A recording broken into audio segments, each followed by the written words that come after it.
Future సిటీకి future లేదు. భూములు ఇచ్చిన రైతులు మోసపోయారు. రియల్ ఎస్టేట్ వ్యాపారం చేయాలన్నదే సీఎం రేవంత్ రెడ్డి ఆకాంక్ష. కేసీఆర్ ప్రవేశపెట్టిన ఫార్మా సిటీని ఫ్యూచర్ సిటీగా పేరు మార్చారు బీఆర్ఎస్ వర్కింగ్ ప్రెసిడెంట్ కేటీఆర్. నువ్వు ఫార్మా సిటీ తీసుకొస్తే మొత్తం భూగర్భ జలాలు నాశనం అయిపోయి, మొత్తం ఊర్ల కూర్లు నాశనం అయిపోయి, మొత్తం ఒక వల్లకాడులాగా మారిపోతుంది. అటువంటి ఫార్మా సిటీని ఎట్లా తీసేస్తారు? నాకు కమిషన్లు వస్తుండే కదా అని చెప్పేసి అంటున్నాడు కేటీ రామారావు. అదే కదా ఇప్పుడు మీ కథ. ఇప్పుడు ఫ్యూచర్ సిటీ కడితే మంచిదా చెడ్డదా పక్కకు పెడితే, ఇప్పుడు మీరు చేసినటువంటి ఫార్మా సిటీ పోతుందని చెప్పేసి ఈయన గోసపడుతున్నాడు.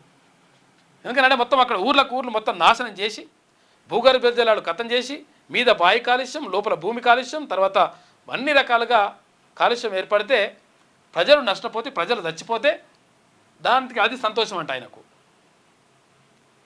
ఫ్యూచర్ సిటీ కడితే ఏమవుతుంది? బిల్డింగ్లు కట్టుకుంటే ఏమవుతుంది? పెద్ద విషయం అవుతుందా? దానికి చెడైపోతున్నట్టుగా ఇటువంటి కలరింగ్ ఇస్తారన్నమాట ఈ వీళ్ళు. ఫార్మా సిటీలో ఇట్లా కమిషన్లు పోతున్నాయని బాధ ఉన్నట్టుంది ఆయనకు.